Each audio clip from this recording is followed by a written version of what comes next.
So I'm really excited to talk about open houses and start to finish, the marketing side of things, what to do when scheduling an open house, capturing leads, what to do with those leads, and everything in between. How does that sound?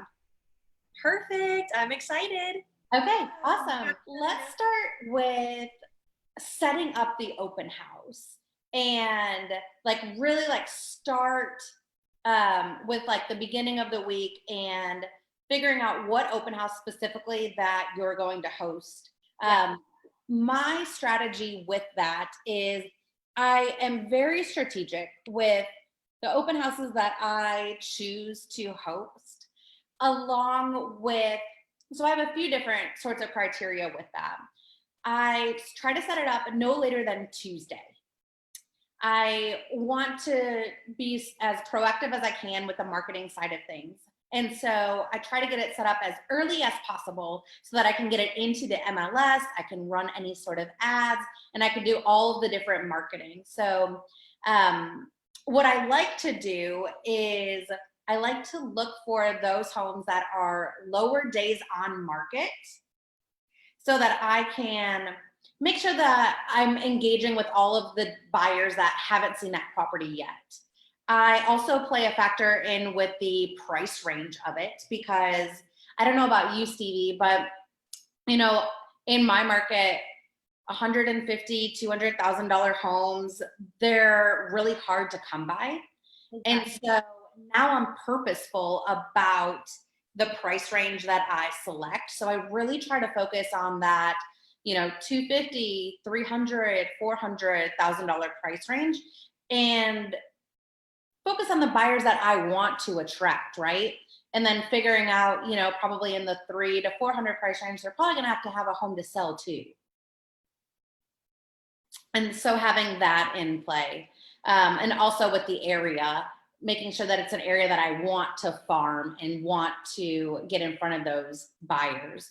What's your criteria with selecting open houses?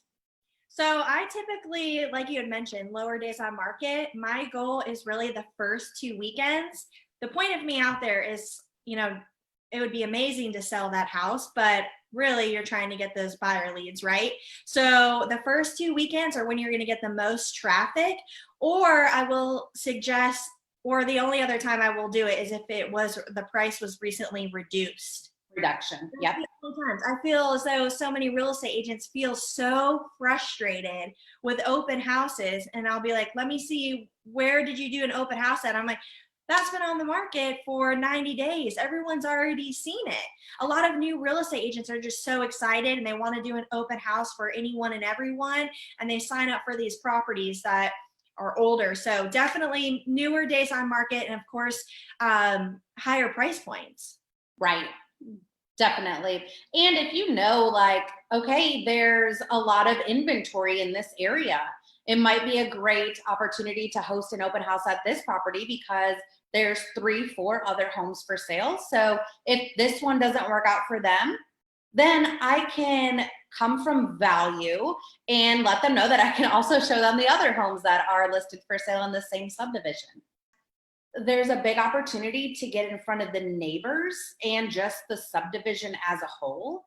And so I want to talk a little bit about leading up to it, and then let's dive into what to bring. Do you run any sort of Facebook ads for your open houses? Yeah, so a couple of things that I'll do. I think open house is a great way for you to leverage yourself and essentially brand yourself. So besides like trying to get those buyers, there's so many more ways to get leads. This was definitely something that I did when I first got into real estate. I didn't really want to work with my sphere, like a lot of people say, work your sphere. They knew I was new and I just didn't feel comfortable yet, and I'd much rather meet people who didn't know me. So I leveraged myself like crazy. I did 3 open houses a weekend, 2 on Saturday, 1 on Sunday. Mhm. And I would use social media. So I was marketing myself on Facebook, Instagram, LinkedIn, how I was doing these open houses over the weekend. And then my sphere and people on LinkedIn saw everything that I was still doing throughout the week, floor duty, trainings, touring properties. And then they see you hustling on the weekend. they want to work with you. They want to work with people who are like that. And that's how I ended up ultimately getting my sphere. You really use open houses to leverage yourself. So I do Facebook ads. I also post in all the Facebook groups. Swip swap groups are really popular here. I don't know if everyone has that. And of course, posting on all the social media platforms. Also, I would email my leads if this property was like somewhat in their criteria. It was just a way for me to touch base with them and mention, hey, I'd love for you to come stop by. We'll have food and drinks, all those things. A couple of things that you mentioned that I do as well is call into the neighborhood. It's a great way to get seller leads. Also door knocking, like you mentioned. I always get a photo out at the property at the open house, which I still do open houses. And if you follow me on Instagram, you see all the open houses and the photo of me there. And then also creating a Facebook event before the open house. So that's just like a couple things beforehand, some marketing things that I do. Absolutely. I love those. And you mentioned a good one, the swap groups. Now, if I understand you correctly, it's like those Facebook groups that are maybe like Walnut Estates HOA, or counties, certain cities, neighborhoods. Yep, garage sale, type of, classifieds of Arlington, Texas, or anything. Post it everywhere. Brand yourself absolutely everywhere. And what's cool about Facebook, because this wasn't an option like at the beginning, was you don't have to copy and paste it. As soon as you start a discussion, you can post it to, I think it's up to 10 or 12 different classified groups that you're a part of on Facebook. And so take advantage of that leverage. What you had mentioned was, hosting 3 open houses a weekend, which is absolutely insane. I love it. I was only there for 2 hours each one. On Saturday, just 2 hours. And then on Sunday, I would do 2, maybe 3 hours. But, it gets me in front of more people, and it showcased to my sphere, like, I'm doing 3 open houses a weekend. I would have rather be out potentially meeting people and leveraging myself on social media than just sitting at home. Right. That's definitely right. And if you think about it, if you are farming an area that has high activity, you hosting 3 open houses over a weekend's time, especially if you have branded open house signs, those neighbors are going to be like, dang, that girl is killing it. She is out here every single weekend. I have a question about the market. I'm going to go to her because she's the expert in my area.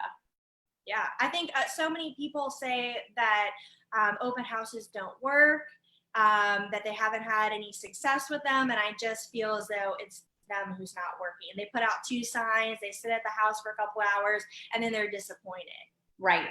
So my goal is to always put out 6 directional signs at a minimum, depending on how many turns. Mm-hmm. However, I want to make sure they are not missing it. And at the front of the house on the curb, you guys remember when it'd be like Amber's 16th birthday, and there'd be 16 flamingos in the front yard? Well, that's how I want my open house to look.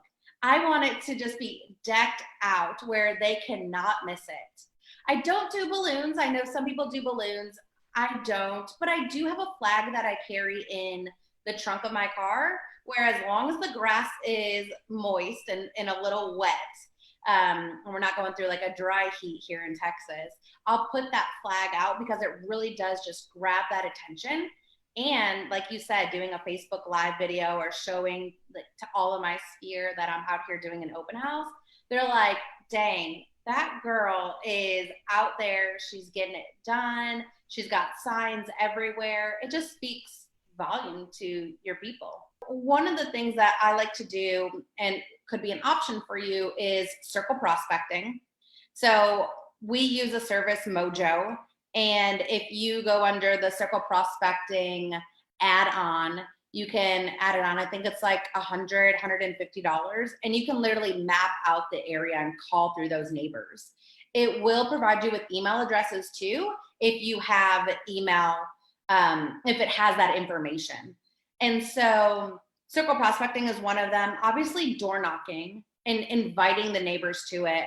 I usually suggest if the open house is on Saturday, then door knocking on Friday evening. And then depending on how many doors you got through, then maybe doing a few more before the open house. Okay, we talked about leading up to the open house. Now we're at the open house and we're prepping for it. What are some things that you're doing? Well, I will say, and this is just based off of, what people have told me, and honestly, how I felt in the beginning was I was very nervous to do an open house. I'm a new agent. Are they going to ask me questions that I don't know? And what has helped me is knowing my numbers.